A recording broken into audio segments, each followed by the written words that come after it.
She stood at the center of a glass-walled boardroom on the 42nd floor of Seoul's most expensive tower, and she did not blink. The man across the table was Ryu Taejin, heir, executive chairman, the kind of man whose name opened doors before he arrived. His suit was charcoal and pressed. His jaw was tight. And his eyes, the moment they landed on her face, cracked open with something that looked dangerously close to panic. Sade Aderogba set her pen down on the table with a soft click. "Mr. Ryu," she said, her voice low and controlled, "I've reviewed your acquisition proposal. My answer is no." She gathered her folder, rose, and walked out without looking back. He stood there, alone in a room full of witnesses, and for the first time in his life, Ryu Taejin did not know what to say. But this is not where the story ends. This is where it began. 3 years earlier, the Ryu estate sat like a crown on the edge of Seongbuk-dong, all stone walls, manicured silence, and the particular coldness of a home built to impress rather than comfort. Sade had been working there for 8 months. She had learned quickly, speak only when spoken to, move without being noticed, and never, ever let your expression betray what you were feeling. She was good at it. She had to be. Sade sigh. Han Sirin appeared beside her in the kitchen hallway, voice low, a warning in her eyes. "The family is hosting guests tonight. Madame Ryu has requested the staff wear the new uniforms. There are extras in the laundry room." "Yes, Unnie." "Thank you." Sirin paused. She opened her mouth, closed it, then glanced down the hall before leaning in. "Just stay out of Madame's way tonight. She's in one of her moods." Sade nodded. She already knew. She could read the estate's atmosphere the way some people read weather. By the time thunder arrived, she had already taken shelter. That evening, the house filled with the kind of guests who wore their wealth like a second skin. Politicians, investors, chairmen of companies Sade couldn't name. The dinner table shimmered with crystal and candlelight. Sade moved through it all with quiet efficiency, refilling glasses, clearing plates, becoming invisible the way she'd trained herself to. It was during the second course that Ryu Taejin walked in. He was late. He always was. He dropped into his seat at the end of the table with the ease of someone who had never once worried that his chair would be taken. He didn't apologize. He didn't need to.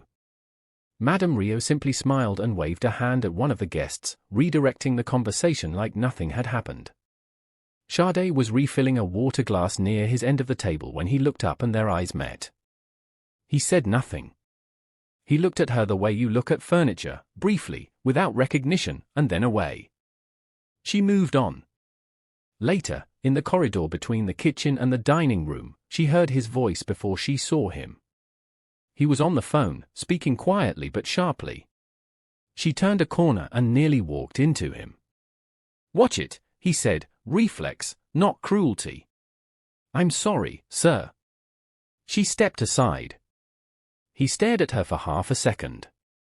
Then something shifted in his expression, not warmth, but something else. Awareness, maybe. Like he was finally seeing a person where before he had only seen a role. He said nothing.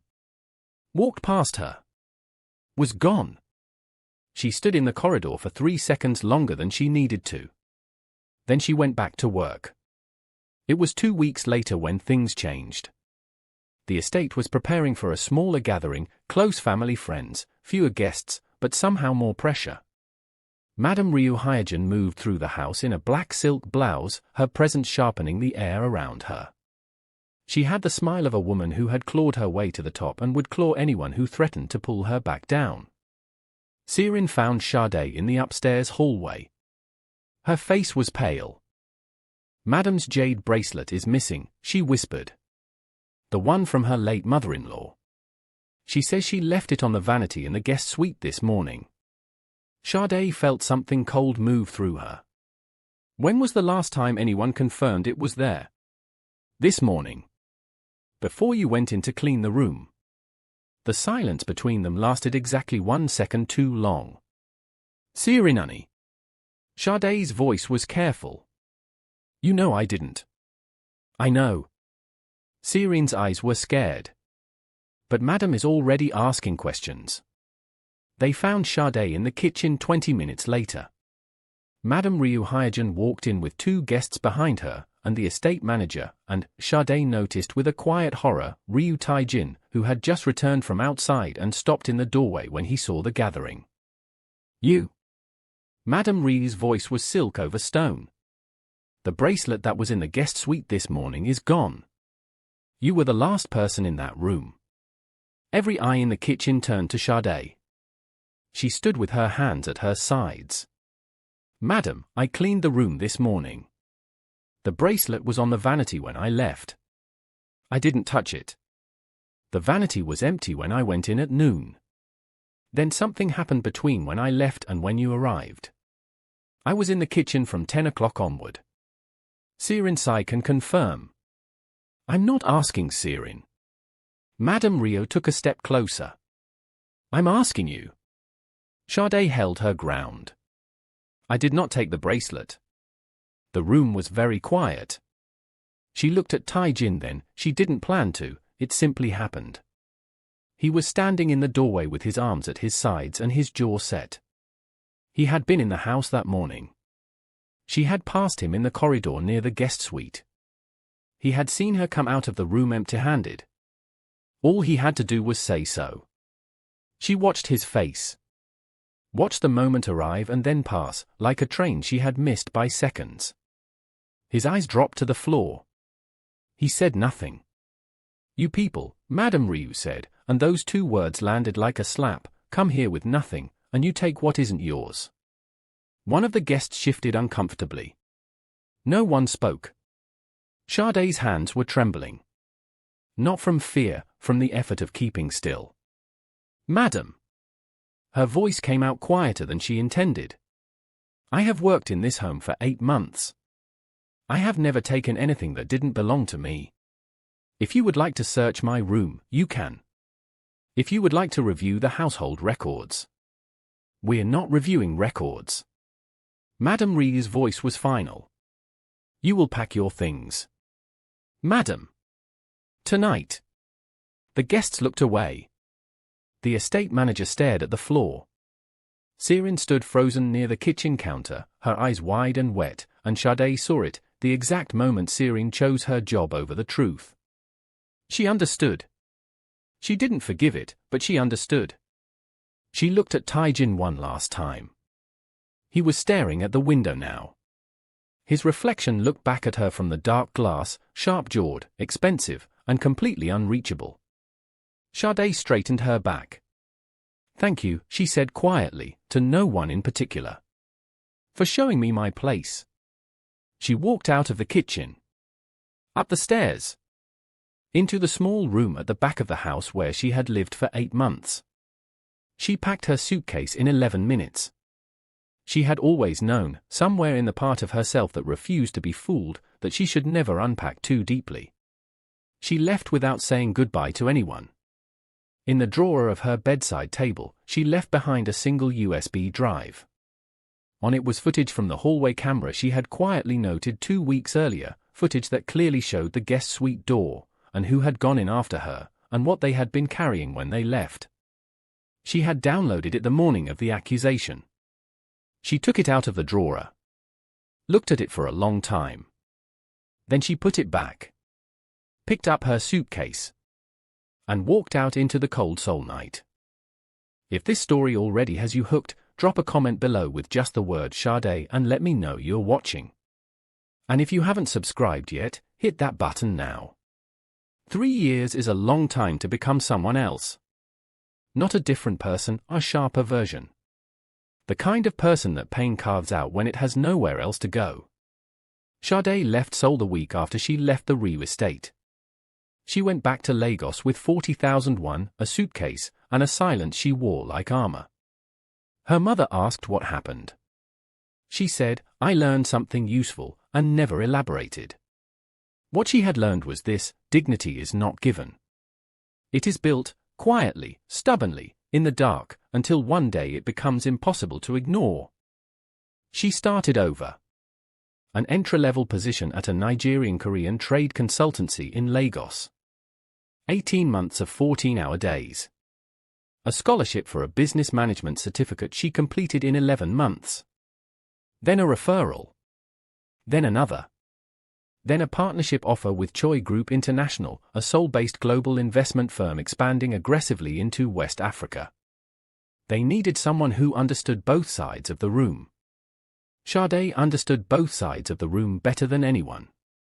By the time she walked back into Seoul, she walked in as Director of Partnership Strategy for Choi Group International. She had a team of 9, an office on the 38th floor, and a reputation for closing deals that other people said couldn't be closed. She did not look for the Ryu name. But the Ryu name found her. The meeting had been arranged by a third party, a financial intermediary whose job was to keep both parties neutral until terms were on the table. Sade had seen the company name in the briefing documents. Ryu Holdings.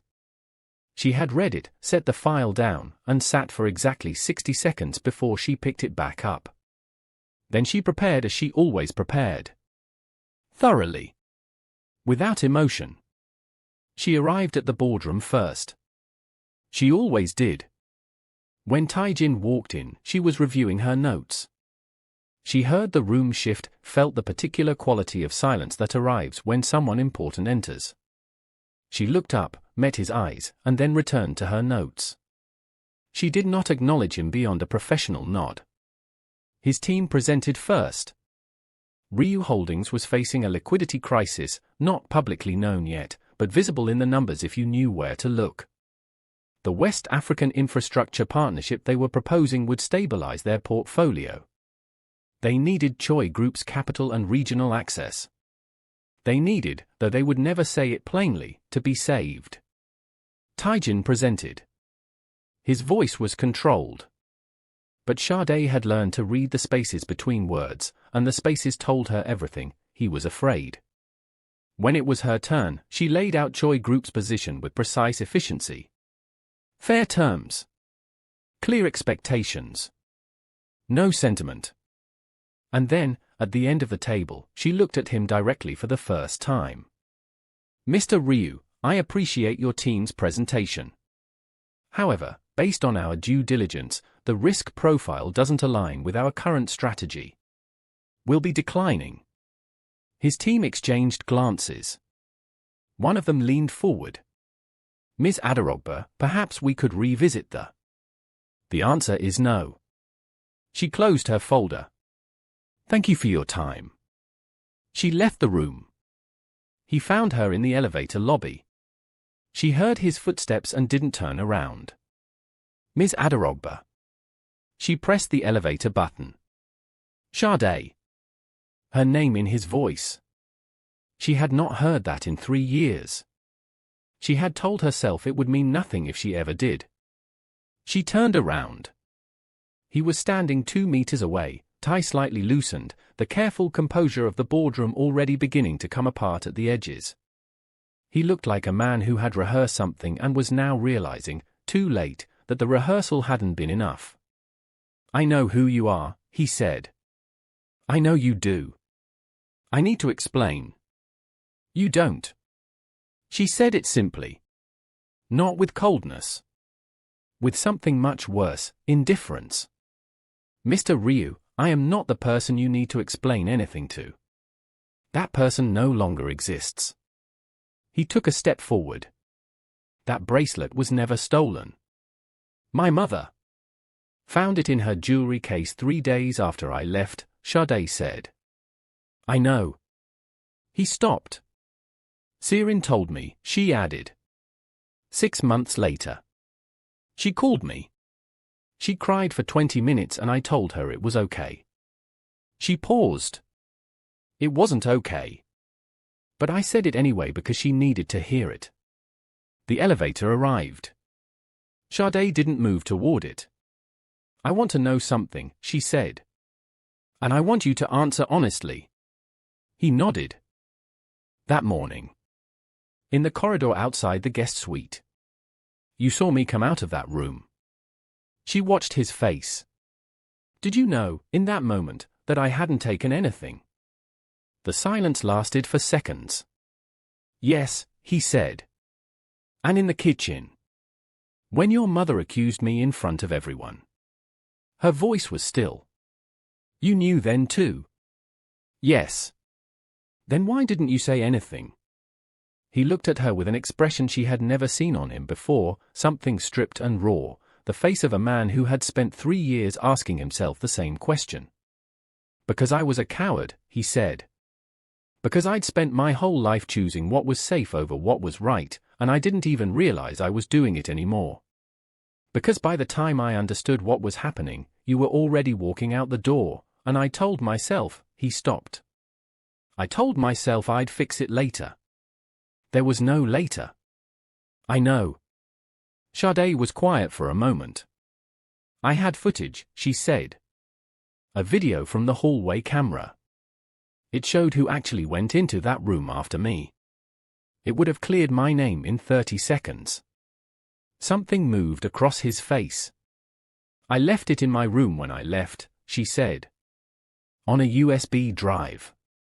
In the bedside drawer." He stared at her. "You left it?" "I deleted the copy from my phone the day your mother accused me." Her voice didn't shake. "The moment I looked at you and you looked away.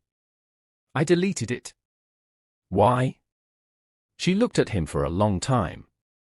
Long enough for the elevator to arrive again, pause, and leave without her. "Because I realized," she said quietly, "that even if I proved my innocence, I couldn't prove what I actually needed to prove. That I was worth defending." She picked up her bag. "That's not something evidence can do." He didn't speak. She wasn't sure he could. "I'm sorry," he said finally. The words came out rough, like they'd been stored somewhere painful. "I know that doesn't. It doesn't change anything." She said it gently. Not cruelly. Just honestly. "But I believe you mean it. And that's something." She moved toward the elevator. "Sade." His voice was different now, not strategic, not corporate. Just tired and honest in the way that people only get when they've stopped trying to perform. "Is there anything I can do?" She stopped with her hand on the elevator door. "Ryu Taejin," she said, "you needed me to save your company, and you couldn't even save your nerve in a kitchen." She let the word settle, not as a wound but as a fact. Go find something worth being brave for. And next time someone is standing in front of you waiting for you to tell the truth, don't make them wait. She stepped into the elevator. The doors closed. She stood alone in the mirrored box as it descended, and she looked at her own reflection, steady hands, straight spine, eyes that had learned not to beg for anything. She had built herself out of the wreckage of that night in the kitchen. Out of her mother's unanswered questions, Sirin's cowardly silence, and one man's decision to look away at the worst possible moment. She had built herself not toward him, not in spite of him, but entirely, completely, for herself. The lobby doors slid open.